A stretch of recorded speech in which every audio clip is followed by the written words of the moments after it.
อาชีพหลักของข้าพเจ้าก็แม่นเฮ็ดกาแฟอยู่ที่สปป.ลาวเมืองปักซอง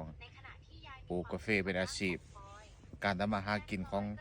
ประชาชนชาวเมืองปักซองก็แม่นหลักๆก็แม่นปลูกกาแฟเป็นอาชีพเนาะอยู่ในนี้ก็มีแต่ว่าเฮ็ดแต่กาแฟเนื้อที่ก็7 เฮกตาร์15 ปีอาราบิก้า